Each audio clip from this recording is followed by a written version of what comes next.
Envoyez votre Esprit, Seigneur, il se fera une création nouvelle. Ayant Dieu qui avait instruit le cœur de vos fidèles par la lumière du Saint-Esprit, donnez-nous par ce même Esprit de comprendre et d'aimer ce qui est bien et de jouir sans cesse de ces divines consolations. Nous vous le demandons par le même Jésus-Christ, notre Seigneur. Je vous salue Marie, pleine de grâce, le Seigneur est avec vous. Vous êtes bénie entre toutes les femmes, et Jésus, le fruit de vos entrailles, est béni.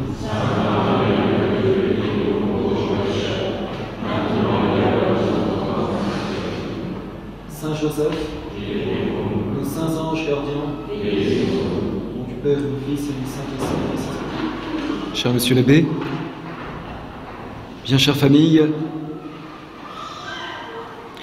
ce matin, Monsieur l'abbé Beauvais vous a parlé dans son sermon des croix qui pouvaient exister dans la vie d'une famille, en essayant de vous donner l'intelligence chrétienne de ces épreuves, et parfois de ces épreuves lourdes qui peuvent survenir, qui surviennent dans la vie de toute famille. Et quel est notre but? Évidemment, en organisant une récollection comme celle de ce jour et en vous conviant au moment de la semaine de la Passion à vous parler, sinon de vouloir dans votre vie de ménage, dans votre vie de famille, de vouloir enraciner le plus profondément possible dans vos cœurs cette vie théologale, cette vie de foi, d'espérance et de charité qui justement vous donnera la force pour pouvoir faire face à ces épreuves qui existent dans la vie d'une famille. Aussi, chers fidèles, eh bien, essayons au début de cette conférence, en pensant que nous sommes devant le Saint-Sacrement, essayons de toute notre âme de nous ouvrir à ce que notre Seigneur Jésus-Christ veut nous communiquer pour pouvoir justement nous fortifier dans le rôle que nous avons à tenir, dans notre rôle, dans votre rôle d'époux chrétien, de parents chrétiens. Personne d'entre nous n'a conscience de cette grandeur de la vie chrétienne et de ce que le bon Dieu veut faire pénétrer dans notre vie, veut faire pénétrer dans nos cœurs pour que nous le transmettions à nos enfants. Quand les parents commencent un instant à entrer en eux-mêmes et pour se rendre compte de qui ils sont, si le bon Dieu leur a donné des enfants, ayant cette responsabilité de devoir conduire ces petites âmes vers le bon Dieu. Le bon Dieu fait des parents des procréateurs. Il est créateur, il fait d'eux des procréateurs. Et ensuite, le bon Dieu veut cette deuxième naissance, qui est l'éducation des enfants, pour que les parents soient véritablement des instruments providentiels afin que la grâce de Dieu puisse descendre dans l'âme des enfants et que les enfants puissent aller au ciel. De telle manière, comme l'ont très bien dit des parents chrétiens qui ont eu l'épreuve de voir mourir l'un de leurs enfants jeunes, eh bien, quand ils voyaient mourir cet enfant, ils se réjouissaient dans un sens, car ils savaient qu'ils avaient accompli comme une partie de leur mission en voyant l'un de ces petits-enfants monter au ciel. Et, chers amis, donc essayons d'évoquer comment, dans votre vie familiale, donc, peut se faire et doit se faire cette croissance des vertus de foi, d'espérance et de charité. Puissent nos âmes être profondément désireuses de s'ouvrir à ces grandes grâces, à ces grands dons que certainement le bon Dieu veut faire descendre sur nous aujourd'hui pour que nous devenions plus fervents et plus désireux de le voir régner sur nos cœurs et régner sur le sanctuaire familial dont on a la responsabilité. Mais tout d'abord, eh bien, commençons par la vertu de foi. Et immédiatement, lorsqu'on parle de la vertu de foi aujourd'hui, une objection vient assez souvent sur les lèvres d'un certain nombre. Est-ce que nous n'insistons pas trop sur cette vertu de foi au détriment de la charité, au détriment de la vertu théologale de charité? Est-ce que nous n'insistons pas trop, étant donné que nous savons bien, nous croyons, et c'est une chose absolument remarquable, nous croyons que nous ne serons jugés que sur la charité. Nous ne serons pas jugés ni sur la justice, ni sur la prudence, ni sur la pureté, ni même sur la foi, mais nous serons jugés sur la charité, c'est-à-dire sur l'amour effectif que nous avons de Dieu et de notre prochain. Ainsi donc, pourquoi tant insister sur la foi si c'est la charité qui est finalement le cœur et l'essentiel de la vie chrétienne? Pourquoi? Parce que si l'on compare les vertus à une maison et que la maison elle-même c'est la charité, la porte unique pour pouvoir entrer dans cette maison, c'est la foi. On ne peut entrer dans la maison de la charité, on ne peut atteindre à l'amour de Dieu et à l'amour du prochain que dans la mesure où l'on passe par la porte unique de cette maison, et cette porte unique, c'est la foi. D'où cette nécessité d'insister d'abord sur la foi par laquelle il faut passer pour arriver à la charité. Ce qui se comprend très bien, mais encore faut-il l'avoir réfléchi, ce qui se comprend très bien, parce que qu'est-ce que la foi, sinon cette connaissance de Dieu et des mystères de Dieu? Comment aimer quelque chose que l'on ne connaîtrait pas? Comment aimer Dieu? Comment aimer la très sainte Vierge Marie si nous ne les connaissons pas? De même que entre les hommes, parmi les humains, la connaissance précède toujours l'amour. Pour pouvoir aimer, il faut connaître. De même, vis-à-vis de Dieu, pour pouvoir aimer Dieu, il faut que nous le connaissions. Et comme la connaissance que nous avons de lui nous montre toujours davantage à quel point il est aimable et à quel point il est parfait, plus nous avançons dans la connaissance de Dieu, plus nous avons le désir de l'aimer, parce que nous voyons combien Dieu est aimable. D'où cette primauté de la foi que, mes chers amis, vous connaissez bien pour tous ceux d'entre vous qui ont eu la joie de voir leurs enfants baptisés, avec ce symbole du baptême qui a lieu à l'entrée de l'église, pas encore dans l'église, et le prêtre pose la grande question à l'enfant: que demandez-vous à l'église de Dieu? La foi. Et c'est la grande chose qui va être donnée à ce petit bout d'homme, c'est la foi dans son âme, la vertu de foi qui va lui être communiquée au moment du baptême. Alors, eh bien, arrêtons-nous, si vous le voulez bien, sur cette cérémonie du baptême qui est si caractéristique de ce que vous devez ensuite continuer dans votre famille. Si l'Église ne peut pas faire de plus grands dons au petit enfant que vous avez mis au monde selon la chair que de lui procurer ses vertus, et d'abord la vertu de foi, quel est le rôle de la famille sinon d'être un sanctuaire qui va avant tout protéger, défendre la foi dans la vie de la famille.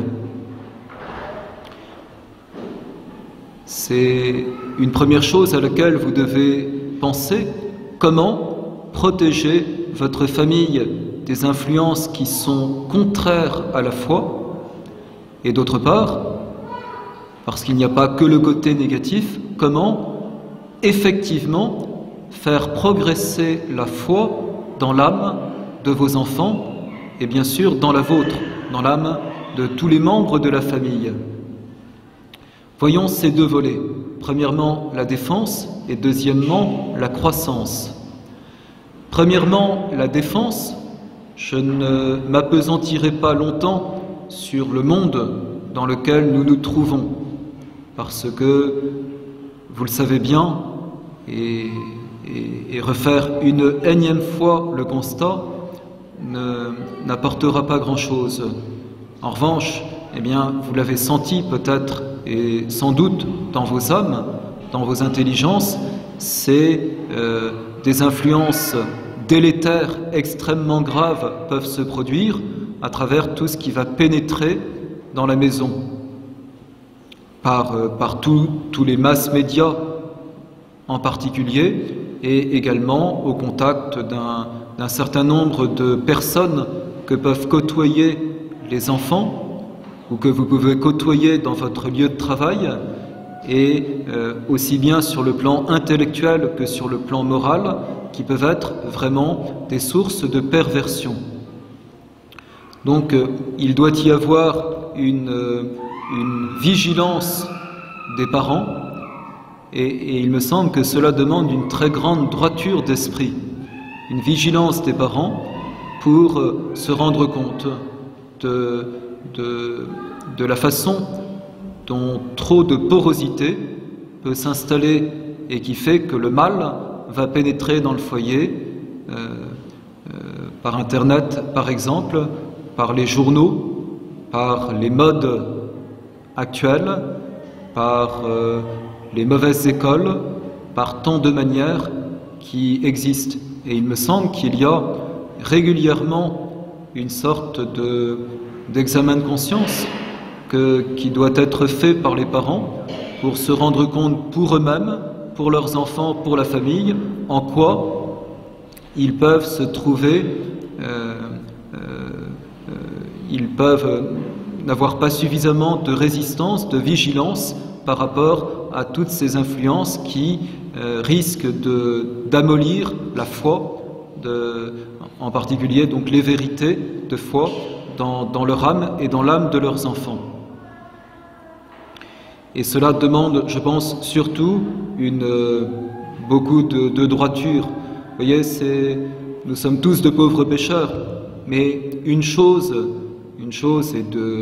est de pécher, une autre chose est de s'aveugler sur son péché. Une chose est d'avoir des faiblesses, une autre chose de chercher à justifier les faiblesses que l'on a. Et souvent, notre tiédeur et notre médiocrité proviennent de ce que nous cherchons parce que nous sommes gênés. Nous cherchons à être indulgents à l'égard des péchés, des faiblesses qui sont les nôtres, parce que nous voulons tout simplement continuer à faire comme ça. Nous n'avons pas envie de changer, et pour ce motif, nous atteignons à nos propres yeux la gravité de certaines choses. Il faut demander au bon Dieu le courage de se regarder comme l'on est pour se rendre compte de ce que l'on a transformé dans notre existence. Bien sûr, en parlant de la défense de la foi et du rôle que les parents ont tout spécialement de défendre la foi contre les erreurs, je fais bien sûr allusion à cette fameuse crise de l'Église dans laquelle nous nous trouvons et la nécessité vous le savez bien, je pense que cela vous est souvent rappelé dans nos chapelles, eh bien, le fait que, non pas pour le plaisir et non pas par esprit de boutique, mais pourquoi nous insistons pour dire l'importance de ne pas fréquenter, bien entendu, la nouvelle messe, parce que la nouvelle messe est prévaricatrice de la foi, mais également des messes de Saint Pie V dans lesquelles la doctrine, l'enseignement doctrinal n'est pas assuré. Nous ne faisons en cela que suivre, disons, des paroles, des conseils qui nous avaient été donnés en son temps par Monseigneur Lefebvre, qui disait il faut non seulement la vraie liturgie, mais également la vraie doctrine. C'est le côté un petit peu négatif des choses pour défendre la foi dans le sanctuaire familial. D'une façon plus positive maintenant, comment travailler à l'accroissement de la foi dans la vie de la famille. Pour cela, eh bien, il y a d'abord, je pense, une sorte de compréhension essentielle qui doit exister chez les parents, chez les époux, une compréhension de ce grand trésor qu'est la foi, et que la foi, c'est une vertu, comme toutes les vertus théologales, jamais nous ne les posséderons suffisamment, jamais nous ne connaîtrons suffisamment Dieu et les mystères de Dieu. Et comment nourrir la foi? On nourrit la foi en particulier par un petit peu de lecture doctrinale, de lecture spirituelle, et si possible, et je ne pense pas que cela soit finalement pousser les exigences très loin, par le désir de pouvoir ensuite, dans un petit peu d'oraison et de prière, pouvoir goûter les vérités de la foi que l'on a revues tant dans son catéchisme que dans l'imitation de Jésus-Christ, que dans l'Évangile. Et je crois qu'il doit y avoir une émulation qui doit exister d'abord entre les époux pour aller vers ces lectures et vers ces oraisons et vers ces prières qui sont un petit peu ce qu'il y a de plus cher auquel on tient et qui va faire que la vie spirituelle, la vie intellectuelle et la vie spirituelle va être réellement présente déjà chez les parents. Quel exemple ensuite pour les enfants lorsque les enfants se souviennent dans leur mémoire qu'ils ont vu leurs parents prendre du temps, qui pour lire le catéchisme, qui pour lire les évangiles, l'imitation de Jésus-Christ, et surtout pour avoir vu ensuite leurs parents prier, comme cela était déjà su par les païens, par les philosophes païens. C'est l'exemple compte plus que les paroles que l'on dit. L'exemple que l'on a dans les yeux de sa mémoire, a plus d'importance que les paroles qu'on a reçues, et ce sont comme des choses qui se transmettent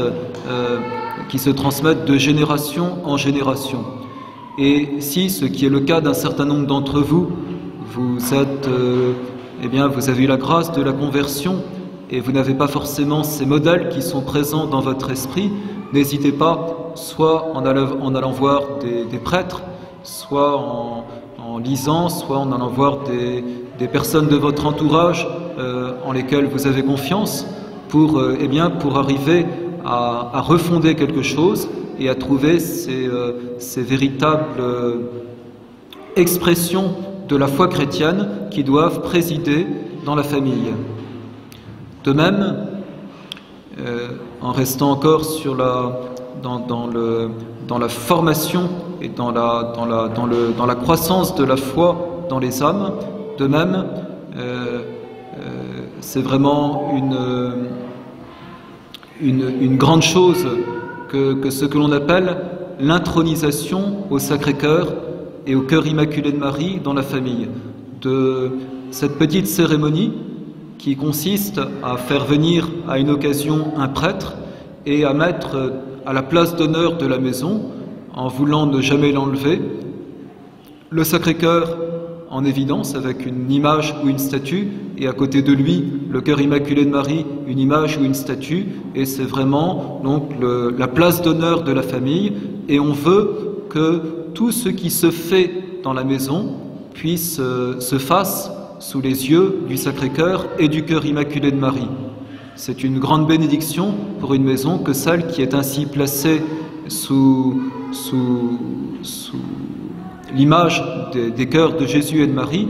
Et finalement, c'est également une sorte de censeur, de critère qui est là en permanence pour les parents, tout simplement en regardant très simplement, tant pour les lectures que pour les distractions, que pour les fréquentations, ce qu'il est possible de faire sous l'hospice de Jésus et de Marie, sous l'hospice de Jésus et de Marie, et qui finalement permet bien souvent de répondre aux questions que l'on se pose sur ce qui est convenable ou ce qui ne l'est pas. Là, également, donc, dans cette formation chrétienne, dans ce développement de la foi, il faut avoir conscience que la foi, ce n'est pas simplement la connaissance d'un certain nombre de vérités que l'on a apprises au catéchisme et que l'on est capable d'énumérer comme on dit son credo, mais de vérités qui seraient certes auxquelles on croirait, mais que l'on croirait d'une façon qui serait un petit peu déconnectée du reste de notre vie.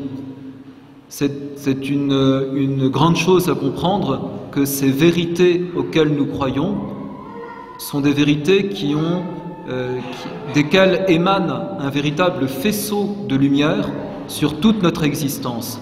Chacun des dogmes nous parle et éclaire notre vie de telle manière que entrer davantage dans les dogmes et dans les vérités chrétiennes va nous apporter une très grande lumière sur ce que nous devons être et ce que nous devons faire. Permettez-moi de prendre un exemple ou l'autre. Un dogme qui nous paraît, bien sûr nous y croyons, mais qui nous paraît particulièrement inaccessible sans doute, c'est le dogme de la Sainte Trinité. Le Père, le Fils et le Saint-Esprit. Et pourtant, mes chers amis, nous savons bien en quoi consiste le bonheur éternel. Le bonheur éternel consistera à voir de ses yeux Dieu, Père, Fils et Saint-Esprit pendant toute l'éternité, sans que jamais nous ne nous lassions de ce spectacle.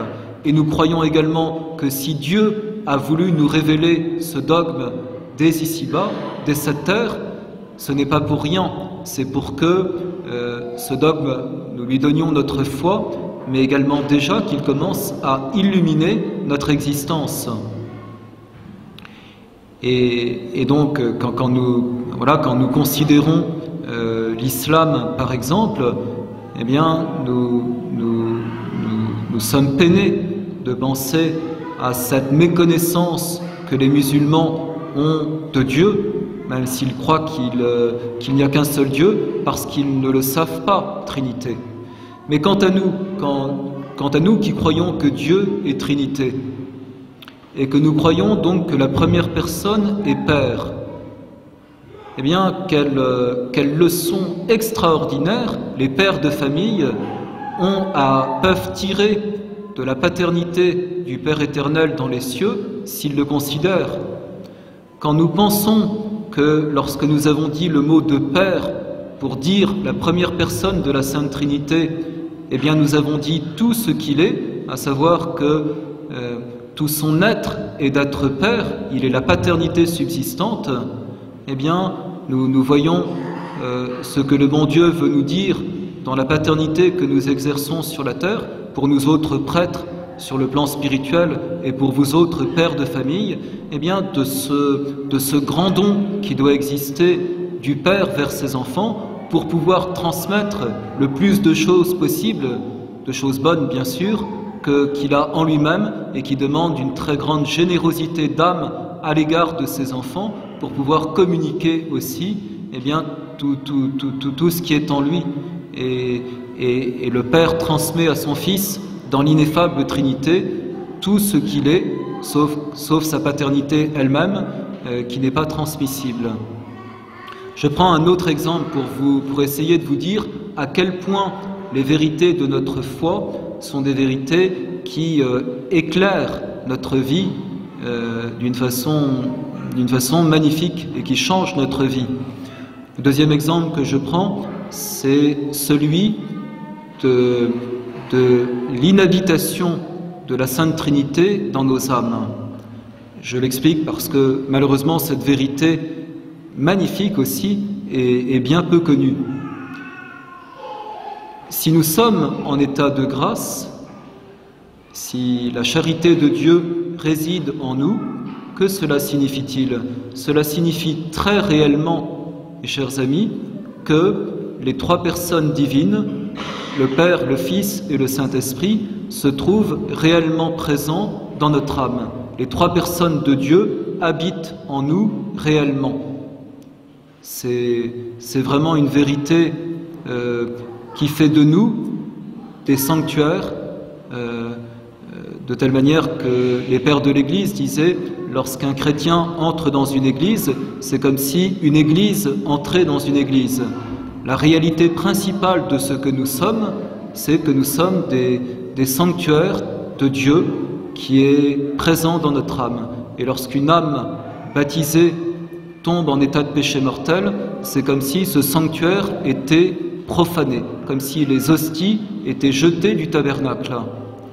Donc nous sommes ces sanctuaires où vivent les trois personnes divines, Père, Fils et Saint-Esprit, et on comprend en conséquence de quoi? Eh bien que nos corps sont... Le premier motif pour lequel le respect du corps existe, c'est justement parce que le corps est un tabernacle, est fait pour être un tabernacle de Dieu. Vous voyez, nos tabernacles, ils sont toujours ornés et ils sont toujours voilés parce que ces marques de respect expriment que Dieu est présent là. De même, nos tabernacles, nous devons les traiter avec cette pureté, avec cette chasteté, avec cette modestie chrétienne, tout simplement pour cette première raison qu'ils sont les temples de Dieu. Et ainsi, nous pourrions prendre toutes les vérités de notre foi les unes après les autres et montrer à quel point ce sont de véritables projecteurs de lumière dans notre vie pour nous dire qui nous devons être et ce que nous devons faire.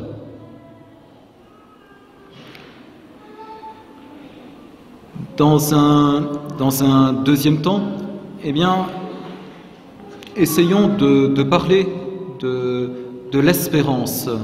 Comment défendre et faire croître l'espérance dans nos vies chrétiennes.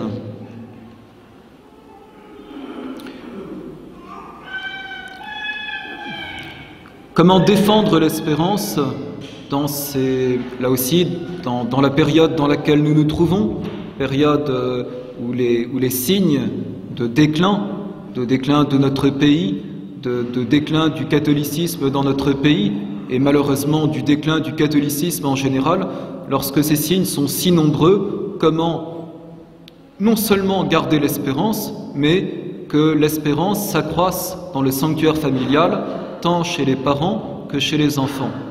C'est là une opération qui est vraiment surnaturelle, parce qu'il est vrai que tout ici-bas va dans le sens du déclin, du mensonge, de la rupture avec la tradition, et que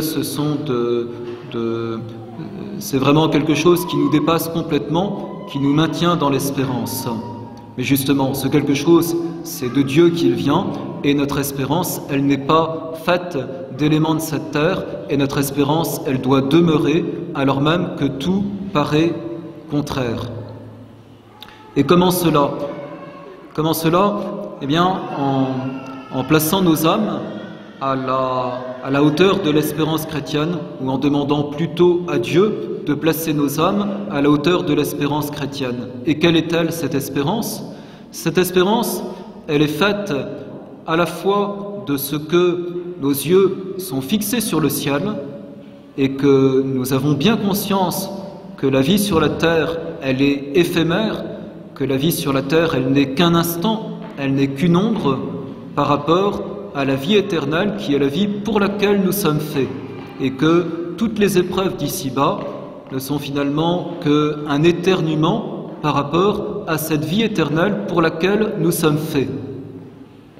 Et cette vérité-là, plus elle sera présente dans l'âme des parents, plus leur espérance sera chevillée à leur âme et ne sera pas facilement remise en cause par les épreuves de l'existence, justement, et par ce déclin que je signalais tout à l'heure. L'espérance, elle sera attachée à la vie éternelle.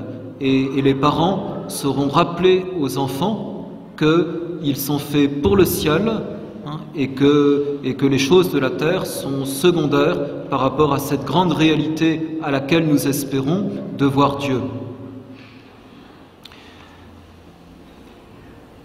Donc défendre cette espérance, c'est justement toujours faire la différence entre les signaux qui viennent de la terre, qui sont des signaux de désespérance, et puis cette grande réalité du ciel pour laquelle nous sommes faits et qui doit toujours conforter et ragaillardir nos cœurs.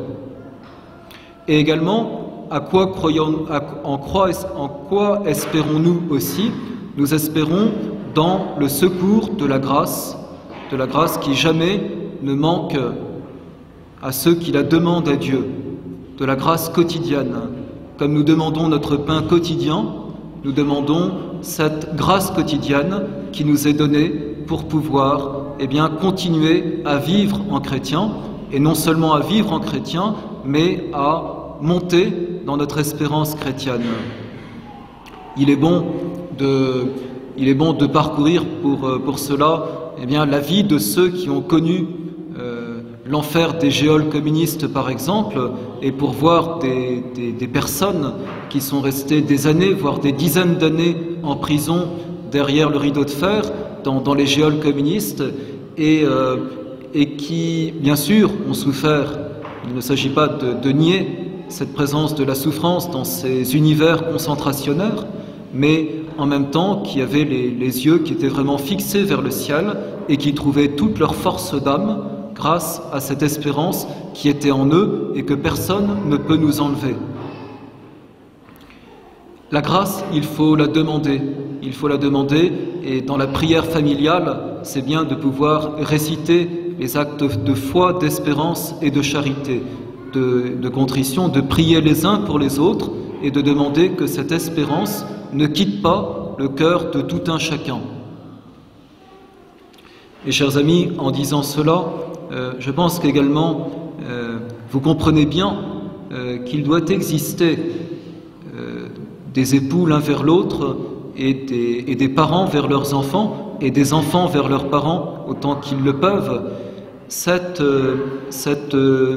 attention d'âme, cette sollicitude d'âme qui fait que l'on est toujours, je dirais, plus attentif à l'autre encore, aux autres encore qu'à soi-même. Et que l'espérance que l'on désire, c'est une espérance que l'on désire pour soi-même, certes, mais que l'on désire aussi pour les autres.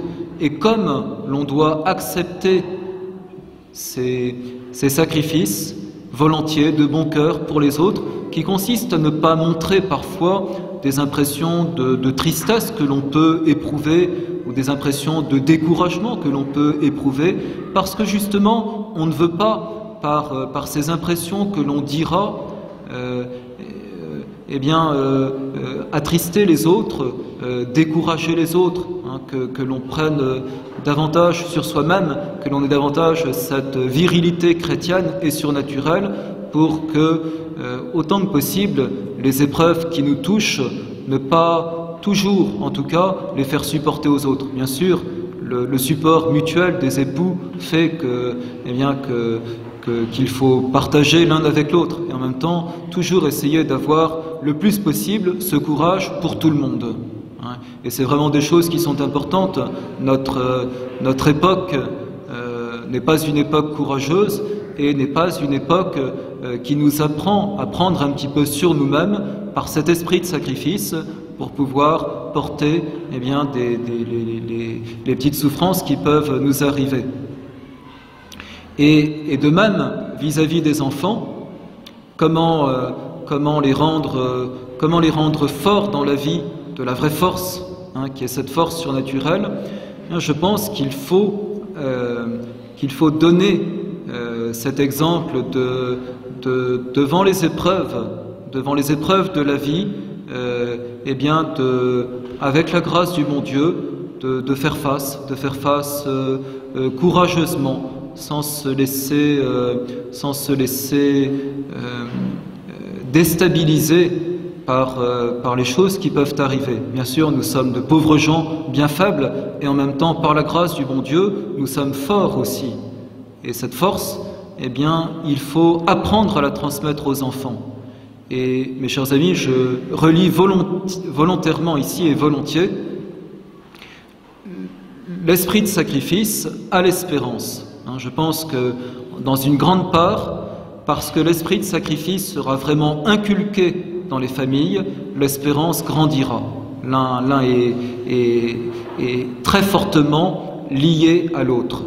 Je reparlerai de l'esprit de sacrifice pour la charité, mais je voudrais en parler ici pour l'espérance. Pourquoi? Parce que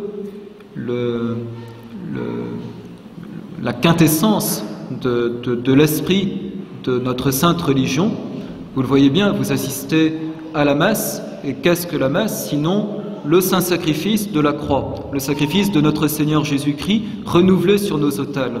Donc quel est l'esprit par excellence des catholiques? C'est l'esprit de la messe, c'est-à-dire que c'est l'esprit de sacrifice. Et quel est l'esprit de sacrifice? C'est l'esprit qui consiste à s'oublier soi-même pour pouvoir mieux se donner à Dieu et puis mieux se donner à son prochain. Eh bien, lorsque cet esprit existe quelque part, lorsque cet esprit existe chez des parents, existe dans une famille, quelle force est immédiatement donnée à tous les membres d'une famille pour pouvoir, dans les épreuves, grâce à cet esprit de sacrifice, continuer sans se laisser déstabiliser à suivre cette voie que le bon Dieu, où le bon Dieu est toujours présent et sur laquelle le bon Dieu nous fait avancer.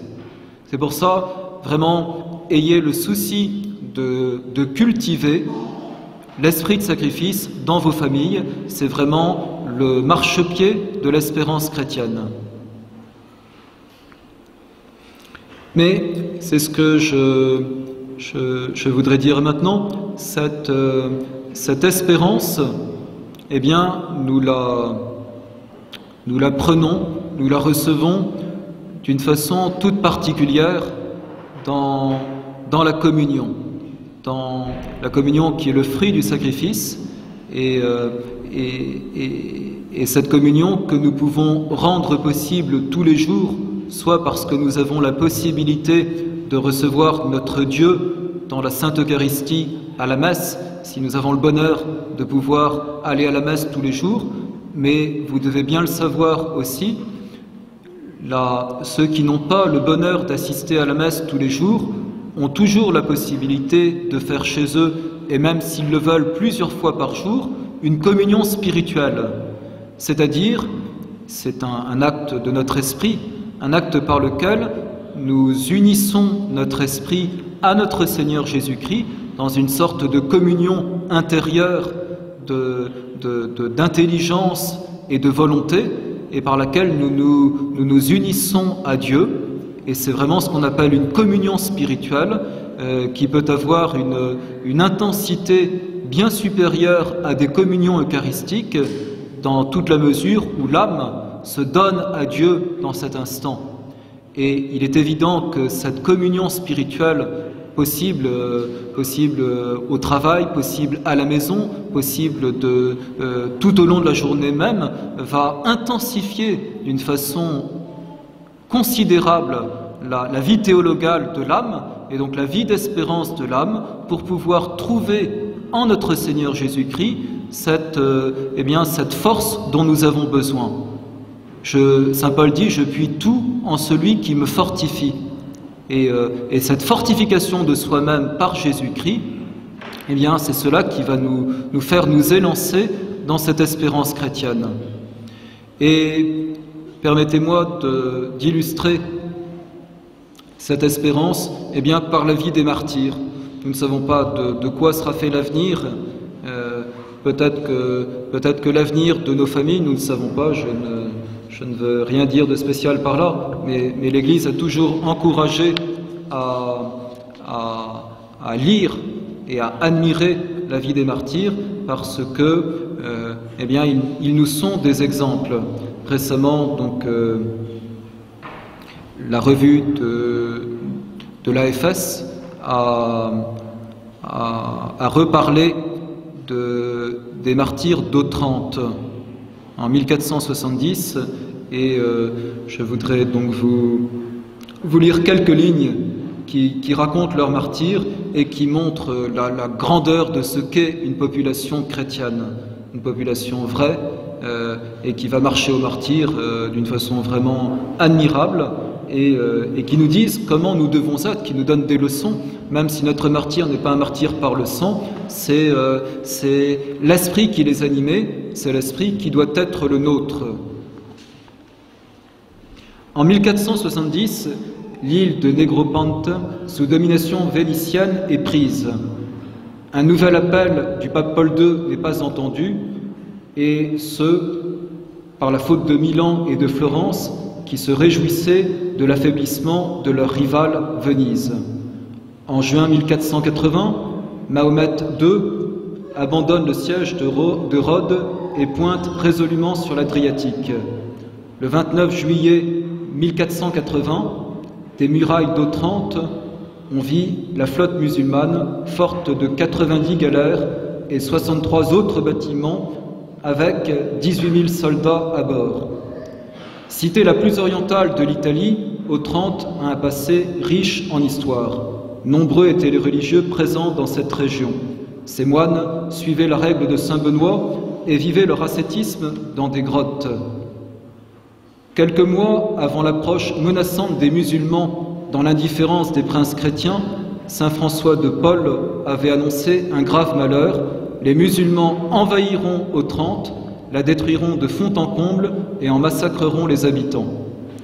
De fait, sous la direction de Agomad Pacha, les hordes musulmanes devaient débarquer à Brindisi et, selon le plan de Mahomet II, remonter vers Rome et faire de Saint-Pierre une écurie pour les chevaux.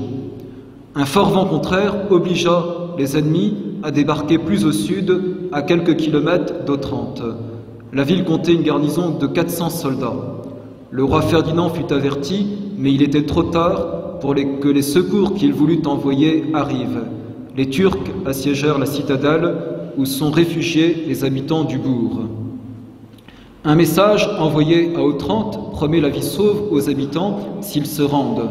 Mais le vieux Ladislas de Marco lui répond « Si le pacha veut Otrante, qu'il vienne le prendre par les armes, qu'il sache pourtant que derrière les murailles, il y a la poitrine de ses citoyens. » Il fut de plus enjoint au messager de ne plus revenir. Un second homme se présenta qui fut transpercé de flèches. De plus, prenant les clés de la ville du haut d'une tour à la vue de tous, les habitants les précipitèrent dans les flots. Prise de peur, la garnison d'Otrante, pendant la nuit, se laissa glisser le long des murailles et prit la fuite. Ne restèrent que les seuls habitants d'Otrante. Le siège qui suivit fut épique. Les bombardes turcs lancèrent un déluge de projectiles sur la cité. Le bruit effroyable et les secousses ressenties faisaient croire à la destruction de toutes les maisons. Au bout de 15 jours, le matin du 12 août, le feu se concentra sur le point le plus faible des remparts et les musulmans se précipitèrent par la brèche. Les citoyens se défendirent rue par rue, puis les survivants finirent par s'enfermer dans la cathédrale. L'évêque, la veille, les avait réconfortés par le don de la Sainte Eucharistie. Cependant, les Turcs pénètrent dans la cathédrale et rejoignent l'évêque assis sur son trône, revêtu des ornements pontificaux et la croix à la main. À la demande « Qui es-tu » il répond intrépidement « Le pasteur de ce peuple, préposé au gouvernement des brebis du Christ, malgré mon indignité. » L'un d'eux lui intime l'ordre de ne plus nommer le Christ. Désormais, c'est Mahomet qui règne, ce n'est plus le Christ. Alors, s'adressant à tous, l'évêque proclame « Misérables et malheureux, pourquoi vous abusez en vain ? Mahomet, à cause de son impiété, souffre en enfer avec Lucifer et les démons. Sa peine bien méritée est éternelle. Et vous, si vous ne vous convertissez pas au Christ et si vous n'obéissez pas à ses commandements, vous serez tourmentés avec lui, de même pour l'éternité. » Il avait à peine achevé ces paroles qu'un des infidèles lui trancha la tête le 11 août 1480. Le 13, le sac de la ville était terminé. Il restait 800 habitants qui furent faits prisonniers. Aux côtés du chef musulman se trouvait un prêtre calabré apostat. Il exhorta les gens avec une éloquence satanique à passer à l'islam, sinon ils seraient massacrés. L'un d'entre les prisonniers, Thomas Rinaldo, tailleur de son métier, répondit au nom de tous qu'il croyait en Jésus-Christ, Fils de Dieu, et se tenait prêt à subir 1000 morts pour lui. Tous crièrent comme lui leur foi et dirent qu'ils préféraient mourir 1000 fois plutôt que de renier le Christ. Furieux d'entendre un tel langage, Agomat les condamna à mort. Le lendemain, ces champions de la foi, mains liées derrière le dos, furent dirigés vers la colline proche de la Minerve. Leur humble comportement, leur air dévot et serein, leur fréquente invocation des noms de Jésus et de Marie offrait un spectacle glorieux pour Dieu et agréable aux saints. La route qui va de l'antique porte de la mer à la colline résonna de saintes prières. Les condamnés s'exhortaient à souffrir patiemment le martyre. Un Turc importun, accompagné du prêtre apostat, faisait le tour des condamnés avec une tablette avec cette inscription en arabe: « Qui veut croire à ce qui est écrit ici aura la vie sauve, sinon il sera exécuté. » Ils redoublèrent leur profession de foi et le tyran ordonna de les exécuter en commençant par le vieux Primaldo, odieux aux Turcs car il ne cessait d'encourager les siens. Il affirma, avant de présenter la tête sur le billot, voir le ciel ouvert et les anges les inviter à être fermes dans la foi, puisqu'aussi bien le ciel s'ouvrait pour les recevoir. Il inclina le front. La tête fut tranchée, mais le corps se remit sur ses pieds, et à la stupéfaction des bourreaux, il demeura immobile ainsi jusqu'à l'exécution du dernier. Ce prodige évident et aussi extraordinaire était un appel au salut pour ces infidèles. Mais ils demeurèrent rebelles à la lumière. Un bourreau, cependant, appelé Berlabeil, profita heureusement de ce miracle et, se proclamant chrétien, fut condamné à être empalé. La colline de Minerve, rouge de sang, était recouverte des corps des 800 martyrs. C'était le 14 août 1480, veille de l'Assomption de Marie. Un exemple parmi des milliers, mais un exemple qui doit nous porter, mes chers amis. Oui, notre espérance, elle n'est pas de ce monde, notre espérance, elle est dans l'éternité, et quand nous lisons la vie des martyrs et quand nous lisons la vie des saints, eh bien, c'est cela que nous voulons pour nous. Mourir martyr, si le bon Dieu veut, nous ne savons pas, mais en tout cas, vivre dans des sentiments de foi et dans des sentiments d'amour de notre Seigneur Jésus-Christ qui doivent nous porter. Et j'en arrive maintenant donc à la charité qui, je le disais au départ, est vraiment la reine des vertus, puisque la foi et l'espérance, la foi n'existera plus au ciel, puisque nous verrons Dieu. Donc comme nous verrons Dieu, nous n'aurons plus besoin de croire, puisque nous verrons. Et d'autre part, l'espérance n'existera plus non plus, puisque, eh bien, nous aurons celui en qui nous espérions, nous verrons Dieu face à face. Donc c'est vraiment, seule la charité demeurera, la charité, c'est-à-dire l'amour de celui que nous verrons. C'est pourquoi la charité est vraiment la vertu par excellence, la reine des vertus, et celle vers laquelle doivent tendre tous nos désirs et tous nos efforts sur la terre. Nous sommes faits pour aimer Dieu et pour aimer notre prochain qui est pour l'amour de Dieu. Et donc, j'en reviens maintenant à vous. Je termine sur cette vertu de la charité en reprenant cette défense de la charité, comment défendre la charité dans le sanctuaire familial et comment opérer la croissance de la charité dans le sanctuaire familial. Comment d'abord défendre la charité, c'est-à-dire faire en sorte que l'amour vrai, l'amour surnaturel qui existe de Dieu et du prochain ne se laisse pas attiédir par l'esprit du monde, par l'esprit qui est contraire à cet esprit de la charité. Comment? Il y a tout ce que j'ai dit sur la foi et sur l'espérance. Et puis, il y a la distinction qui doit être faite très nettement dans vos esprits, chers fidèles, entre l'amour vrai et l'amour faux, entre l'amour chrétien, non pas galvaudé à la sauce des modernistes, l'amour chrétien véritable, fondé sur le sacrifice, sur l'esprit de sacrifice, l'amour tel que notre Seigneur Jésus-Christ nous en a donné l'exemple pendant sa vie, l'amour qui fait que l'on va jusqu'au sacrifice complet de soi-même, parce qu'il n'est pas de plus grand amour que de donner sa vie pour ceux que l'on aime. Donc cet amour-là, et puis ces amours humaines, comme les hommes les pensent, comme les hommes les réalisent sur la terre, qui sont, lorsqu'elles ne sont pas inspirées de notre Seigneur Jésus-Christ, qui sont toujours des amours teintés d'impureté. Et je pense que là, permettez-moi d'insister vraiment là-dessus.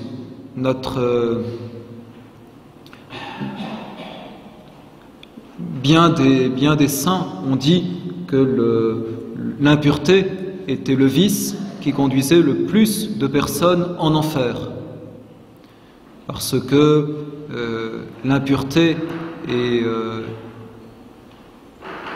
presque très rapidement péché mortel, et puis parce que l'impureté enflamme très rapidement les passions, de telle manière qu'il y a un aveuglement particulier qui se produit à cause de l'impureté. Et je crois qu'il est vraiment aussi très important que l'amour de la pureté existe dans vos familles, existe chez nous tous. L'amour de la pureté. Et cet amour de la pureté, qu'est-ce que c'est? C'est une très grande délicatesse d'âme, surtout des conjoints l'un vis-à-vis de l'autre. Ce n'est pas simplement l'acte d'impureté, qui est un péché, mais je pense qu'il faut vraiment avoir horreur des paroles d'impureté, des plaisanteries mauvaises, des plaisanteries sur ces sujets-là, tout ça qui avilit l'âme, et qui laisse une atmosphère de pourriture exister autour de soi, et bien plus encore, parce que finalement, qu'est-ce qui importe? Ce qui importe, c'est notre cœur, c'est notre âme, et c'est que, dès l'intérieur de nous-mêmes, dans nos désirs, nous n'admettions pas, et nous rejetions vivement lorsque des pensées troubles nous viennent, ou des sentiments troubles nous viennent, nous rejetions tout ça dès la racine avec horreur, je dirais par esprit de loyauté à l'égard de Dieu, par esprit de loyauté à l'égard du sacrement de mariage, par esprit de loyauté à l'égard du conjoint qui nous a été donné, avec lequel nous nous sommes promis pour une existence. Et mes chers amis, cela est essentiel. La vie de la charité, pour qu'elle puisse se développer, est inconciliable avec quelques pactes que l'on fait avec l'impureté. Et jamais, je pense, qu'on ne sera suffisamment intransigeant sur ces questions-là. Et permettez-moi de le dire aussi, je voudrais exprimer toute l'importance de la modestie chrétienne dans les habillements. Je sais bien que ce sont des questions difficiles, mais nous sommes les temples de Dieu, et nous ne nous appartenons pas. Et donc c'est vraiment une question importante, et les prêtres, pour plaire, n'ont pas le droit d'en faire l'économie. Ils ne doivent pas parler que de cela, mais ils doivent parler de cela comme d'une chose importante, tout simplement parce que cela est une grande aide pour la préservation de la pureté dans les âmes. Et pour vos enfants aussi, vous souhaitez tous le meilleur pour vos enfants. Pour souhaiter le meilleur pour vos enfants, ayez vraiment ce très grand désir du respect de la pureté dans le sanctuaire familial. Et je ne sors pas de mon sujet en parlant de la pureté, parce que de toute façon, disais-je, l'amour vrai ne peut pas exister dans un contexte d'impureté plus ou moins larvée qui est autour de soi. Une comparaison qui est tout à fait bonne, c'est la comparaison qui est faite entre la pelure d'un fruit avec la pureté. Quand on retire la pelure d'un fruit, eh bien, ce fruit est très vulnérable et ce fruit se pourrit très rapidement dans son entier. Eh bien, la pelure du fruit est vraiment au fruit ce qu'est la pureté à l'âme. Donc, vraiment, rejetons fortement et aidons-nous les uns les autres à rejeter cet esprit d'impureté et évidemment à rejeter du sanctuaire familial tout ce qui est contraire à la pureté en livres, en images, en publicité, en tout ce que l'on peut imaginer dans ce domaine. Ainsi, on défend, on permet à cette charité de pouvoir exister dans la famille. Et maintenant, donc, la croissance de la charité, je termine par là. Comment aller, donc maintenant, si vous voulez, je crois que je commencerai par dire, est-ce que nous avons compris que c'était là l'essentiel, que tout ce que j'ai dit auparavant sur la foi, sur l'espérance, d'une certaine manière, n'est que moyen par rapport à ce que je voudrais dire maintenant, et qui est cet élan de l'âme vers notre Seigneur Jésus-Christ, élan d'amour de l'âme vers Jésus-Christ, élan d'amour d'une famille vers Jésus-Christ.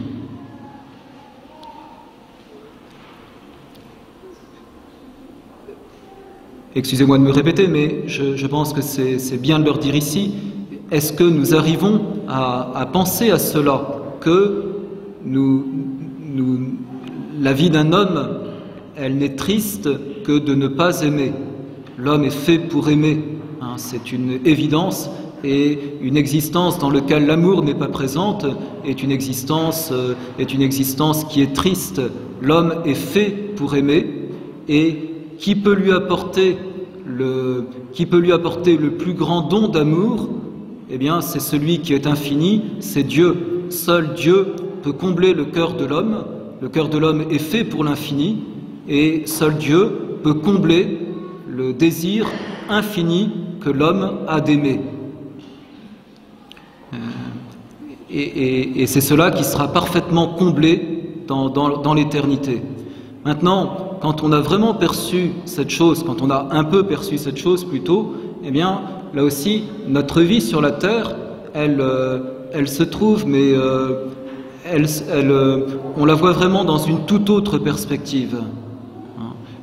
Notre vie sur la terre ne consiste pas à grappiller ici et là quelques plaisirs fugaces, quelques amours passagères, mais notre vie sur la terre, elle est faite pour s'unifier très profondément selon quelque chose autour duquel tout se concentre, autour duquel tout vibre, qui est l'amour de Jésus-Christ. Rien ne peut unifier notre vie que l'amour de notre Seigneur Jésus-Christ. Et quand je dis notre Seigneur Jésus-Christ, je dis la très sainte Vierge Marie qui lui est inséparable, puisque rien ne nous est donné que de notre Seigneur Jésus-Christ que par sa mère. Et alors, eh bien, vous comprenez bien que lorsque cet amour de notre Seigneur Jésus-Christ est présent dans une âme d'un époux, d'une épouse, d'un père, d'une mère, l'esprit qui va être communiqué à la maisonnée est un esprit qui va être totalement différent. C'est une force qui vient de Dieu, c'est un amour qui vient de Dieu, c'est un amour qui accepte beaucoup de choses dans la vie, parce que cet amour nous fait prendre conscience que tout est grâce, que tous les événements de notre vie sont là pour nous porter davantage vers le bon Dieu. Et donc, eh bien, il y a une sorte de sérénité qui s'empare des âmes qui aiment de cet amour de Jésus-Christ, parce que de toute façon, tout ce qui survient nous est barreau de l'échelle qui vient au ciel, parce que tout ce qui survient nous est moyen pour nous approcher davantage de Dieu. Toute journée est bonne et tout événement, même si les souffrances peuvent poigner nos cœurs, tout nous aide à avancer vers le bon Dieu. Mais vous rendez-vous compte, mes chers amis, de la force que vous communiquez à des enfants si, vous parvenez à leur faire comprendre cette chose-là. Si vous parvenez à leur faire comprendre ce sens vrai, et ce seul sens vrai qui existe des vies humaines, à savoir que, tout est grâce. Comme disait Sainte Thérèse de l'Enfant Jésus, tout est fait, tout ce qui nous arrive dans notre vie est là pour pouvoir nous rapprocher de Dieu. Et les épreuves nous sont nécessaires et les souffrances nous sont nécessaires pour justement pouvoir nous dégager de nous-mêmes afin de nous attacher davantage à notre Seigneur Jésus-Christ, à notre Dieu. C'est un tout autre esprit et ne pensez pas que c'est inaccessible. Ne pensez pas cela parce que le bon Dieu, parce qu'il est Dieu, fait justement que par la grâce, les hommes peuvent se sanctifier bien réellement et peuvent devenir saints. C'est justement le chapelet de tous les saints des générations qui nous ont précédés qui nous le manifeste. L'homme, nous sommes appelés à la sainteté puisque nous sommes faits pour le ciel et cette sainteté, elle doit commencer sur la terre dans cet amour de plus en plus grand qui vient habiter nos âmes.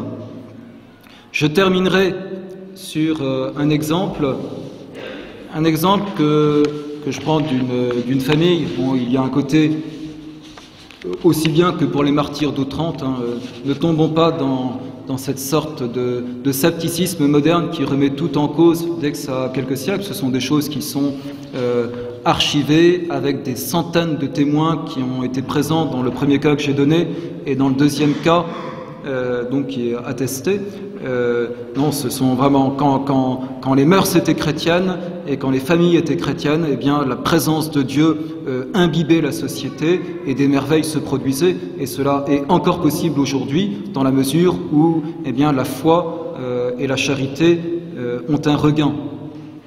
Donc mon exemple, je le prends dans une famille du XIVe siècle de Toscane, la famille Colombini. Qui était donc une des principales familles de la ville de Sienne.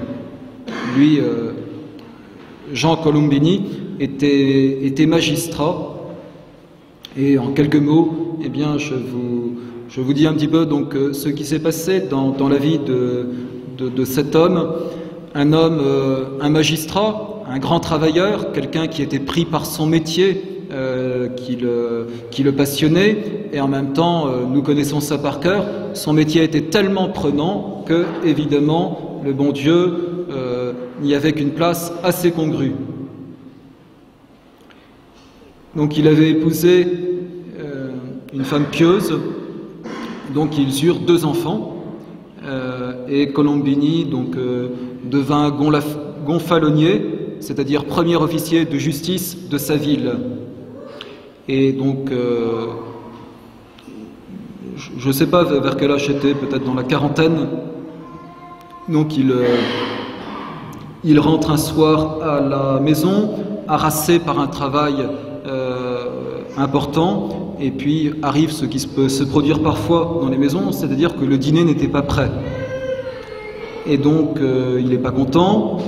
Pour le faire patienter, sa femme lui donne un livre sur la vie des saints, il le jette à terre, et puis il se ravise un petit peu, il l'ouvre et il lit la vie de Marie l'Égyptienne, qui est une courtisane des premiers siècles, qui s'est convertie un petit peu une Marie-Madeleine.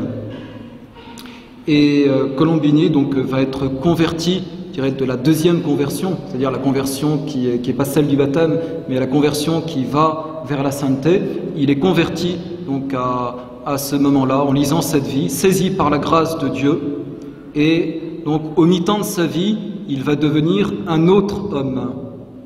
Et je prends cet exemple justement parce que il arrive trop souvent que nous nous disions peut-être avec mélancolie, trop d'années sont passées et donc l'idéal que j'ai caressé à un moment donné, je n'y arriverai jamais.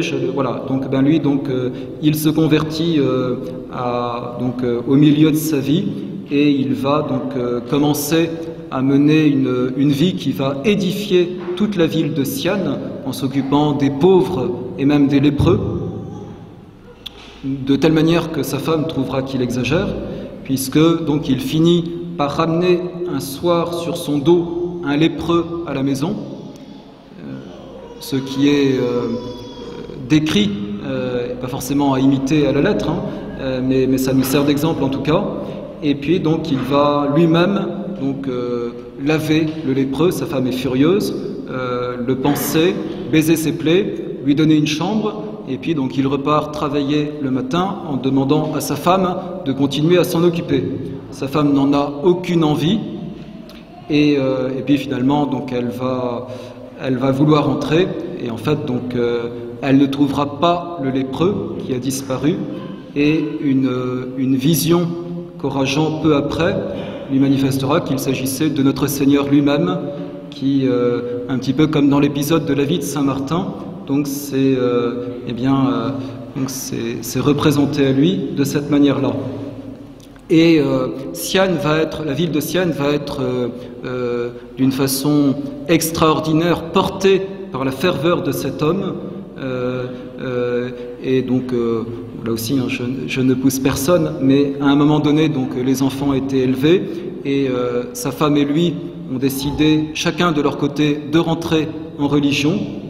Et la rentrée de Colombini en religion va provoquer, rien que sur la ville de Sian, l'entrée de 70 hommes des plus distingués de la ville de Sian, de telle manière qu'on va penser de lui, c'est une véritable calamité pour la ville, parce qu'il entraîne tout le monde au couvent, et qui devra quitter Sian.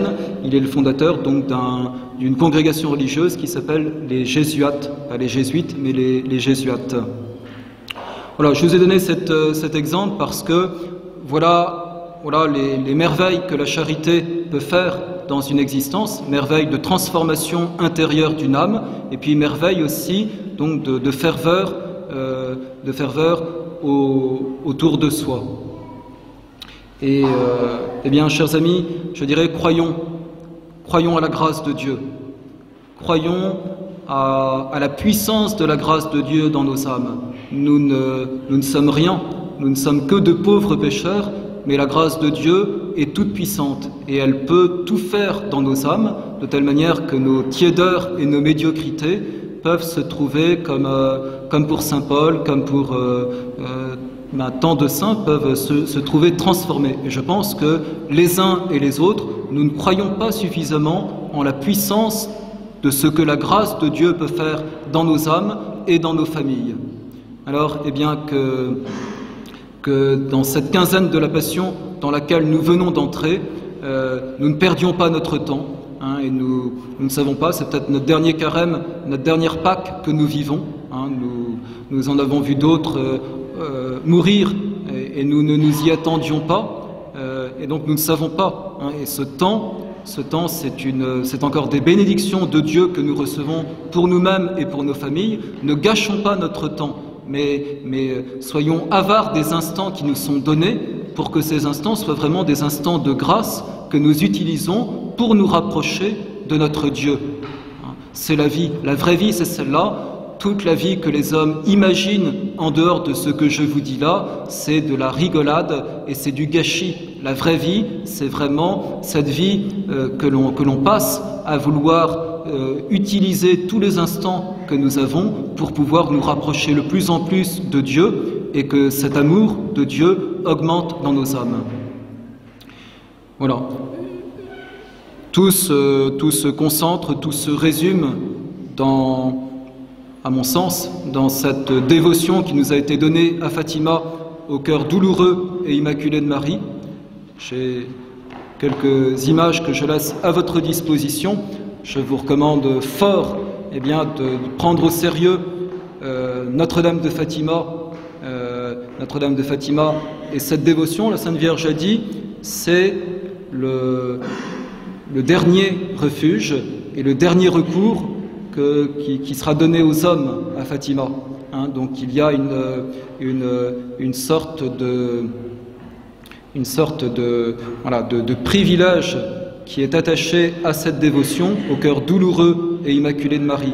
Apprenez à vivre en esprit dans le cœur de la très sainte Vierge Marie, et apprenez à vos enfants à vivre en esprit dans le cœur de la très sainte Vierge Marie, parce que, nul lieu n'est plus aimable et nul lieu ne permet de mieux conserver justement les vertus dont il a été question aujourd'hui, la pureté, la foi, l'espérance et la charité.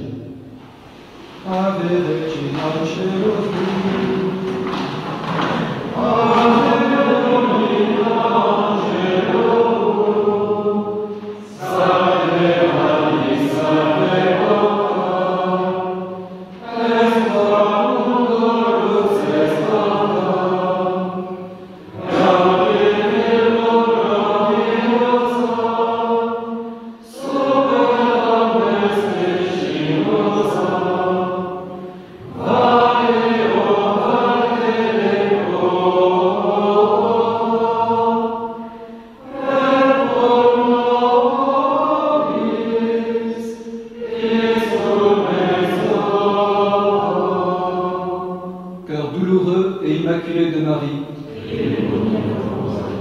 Notre-Dame de la Sainte Famille, Saint Joseph, nos saints anges gardiens, je vais vous donner ma bénédiction. Benedictio Dei Omnipotentis, Patris et Filii et Spiritus Sancti, descendat super vos et maneat semper.